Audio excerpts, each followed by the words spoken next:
Hi, Tasty Nation, Investor Nation, and anyone who wants to learn how to potentially beat the stock market in a very safe and easy way using stock options. And hopefully using Tasty Trade when Tasty Trade finally comes to Canada. This video is a follow-up to a video I released last year around the same time. So if you go to my channel and you do a search for beginner, this video right here, beginner investor beats the market with options, or you could have also typed in Billy because the beginner's name was Billy Ray. So if you hadn't seen that video yet, go back please and watch that one first before you watch this one for the update. So the update is going to be really, really positive. Billy Ray did amazing. So here's just a recap of the strategy that I showed last year. Billy Ray used basically just a simple Jade lizard. He sold a 30 delta put, and then against that put, he sold a call spread. So roughly a 30 delta call, and then tried to buy further out of the money call, roughly 3 points away to define his risk on the upside. So he has unlimited risk to the downside and defined risk to the upside.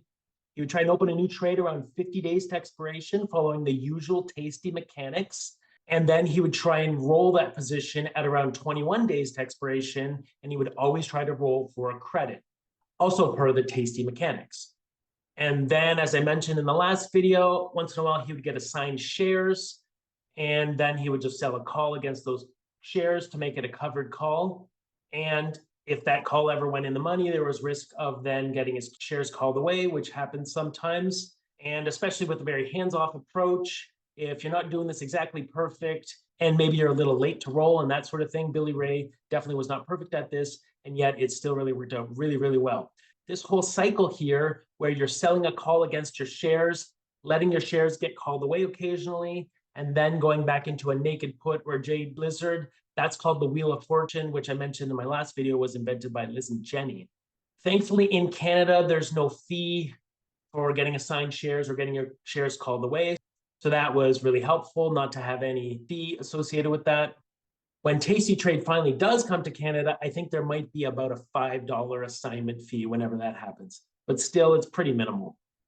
So that's the strategy. If we now look at Billy Ray's account over the past year, you can see that he had a positive return over the past 1 year period.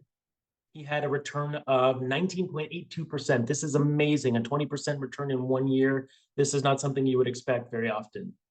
So his account is the green line. And if you then compare that to the Russell 2000 itself, which is the same thing as IWM, recall that Billy Ray was doing this strategy in IWM, which is the Russell 2000 ETF. So if you compare his account versus the Russell 2000, you can see that in that same time period of 1 year, Billy Ray earned a return of 19.82 and the Russell 2000 earned a return of 18.04%. So he did beat the market. And if you look over that 1 year period, you can see, well, there were times during that 1 year where he wasn't actually beating the market, but he definitely made up for it in the end.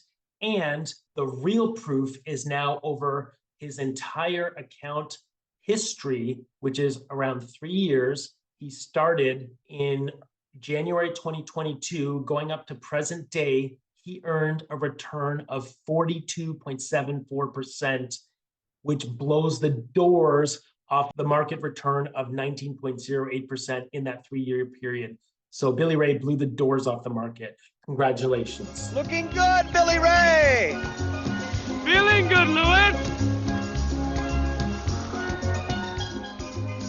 So it was just that one strategy he was using in his account. And over the past year or so, he also started doing a second strategy. He had a lot of buying power left over. So the only other thing he did was he also started selling a put in GDXJ. So for a bit of diversification, he wanted to get into the gold market in a very small and safe way. So he started selling a put against GDXJ.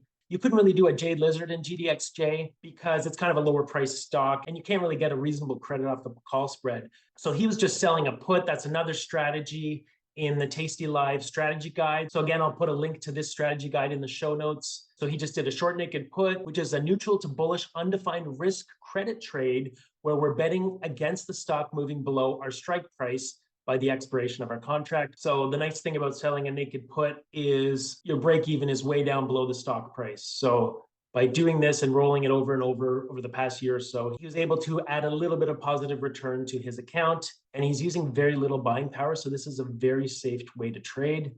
So his account started off, as I mentioned in the first video, around 19,000. Actually, it was more like 18,200 back in January 2022. And he had a return of $7,700 over that 3-year period. So this was amazing. So I mentioned in last year's video that we did some back testing of this strategy, and I had been using the Tasty Trade back tester. It was called Look Back at the time. Unfortunately, I no longer have access to that back tester. It is still free, but you have to have a Tasty Trade account to actually use it. So I'll be looking forward to using their back tester when Tasty Trade finally does come to Canada. Crossing our fingers, hopefully in the next few months, but definitely this year from what they're telling us. In the absence of using the Tasty Trade back tester for free, I ended up actually starting to pay for a back tester because I was really interested in doing a lot of back testing for my zero DTE strategies. So I will be doing a follow-up video on that shortly. And I'll also be doing an update video for my Dr. Z Black Swan Hedge video, which was one of my really popular videos here. So I've done a ton of back testing on that strategy and tweaked it a bit to make it even better going forward. But getting back to the back testing that I'm going to cover in today's video, I looked at the Jade Lizard during that same time period of 3 years from January 2022 to the end of 2024. So a 3-year period. I did a back test of a Jade Lizard in IWM using Option Omega. And this is a paid back tester again. I would not recommend paying for any back testing, but if for some reason you do want to do this, just like I'm doing, I can get you a discounted rate. So you can use my link in the show notes to get a 50% off discount using Option Omega for a year. So the back test was, I'm selling a 30 delta put. I'm then selling a 30 delta call and then buying a call around the 25 delta. I'm starting this off around 50 days to expiration. And I'm only holding up to one of these Jade Lizards at a time.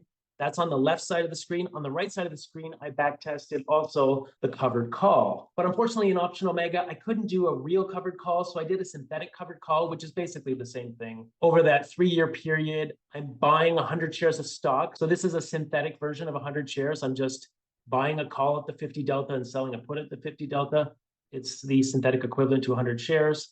And if you want to learn more about synthetic shares, I did do a video called Synthetic Stock Using Options or Share Equivalency. So check out that video if you're not really sure what I'm doing here. I explain all of this in that video. But back to the back test here. So I'm buying 100 shares at 50 days to expiration and then selling a 30 delta call against those synthetic shares. And again, just up to one position at a time.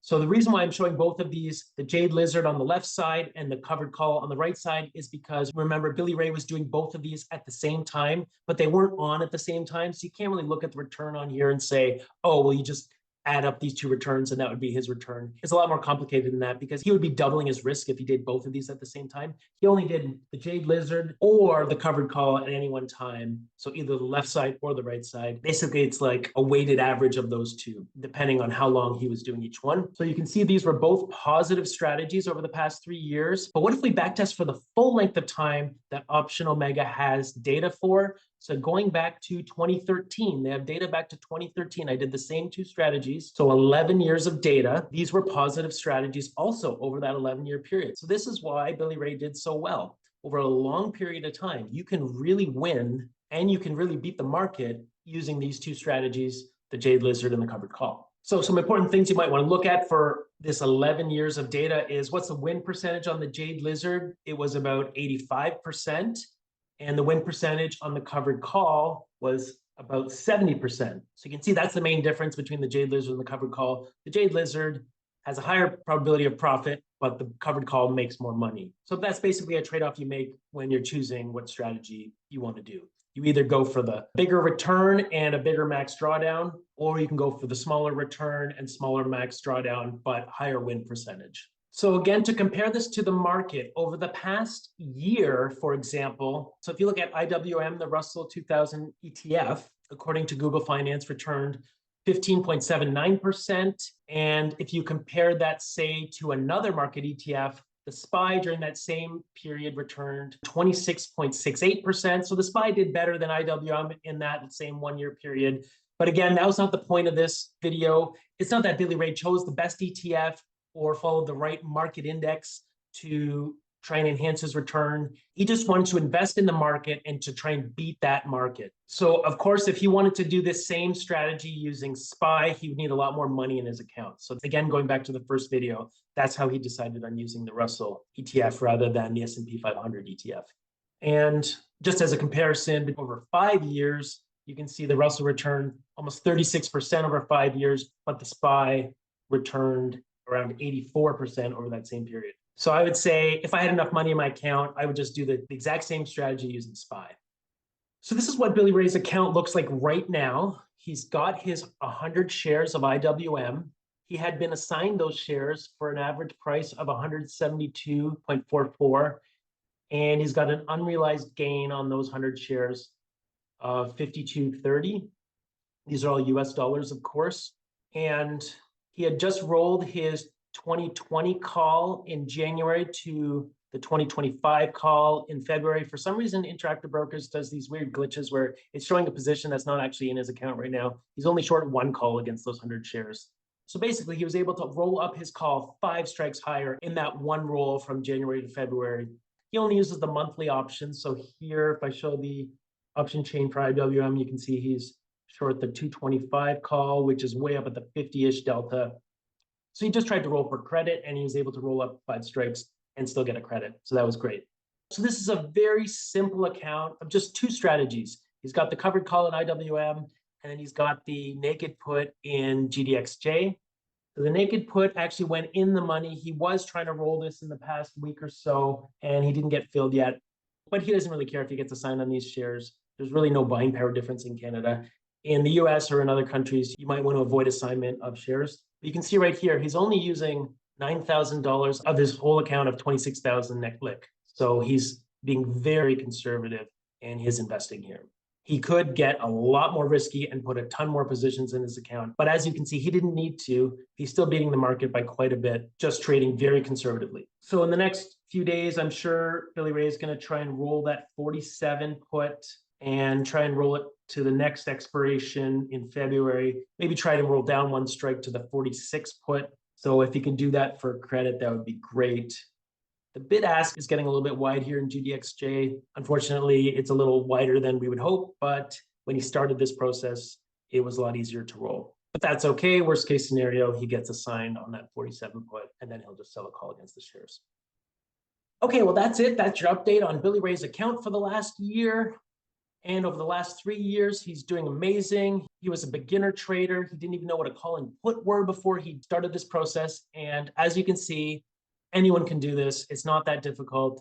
It may help to get a little bit of coaching along the way. So I'm sure that was helpful to Billy Ray, that I was helping him go through his rolling process and that sort of thing. Well, thanks for watching. Hopefully you learned something. And let me know in the comments what strategy or strategies have been working best for you in the last couple of years. And what are you planning to do going into 2025? So this video is not advice for you. I was just showing you what is possible even for a beginner. Thanks for watching.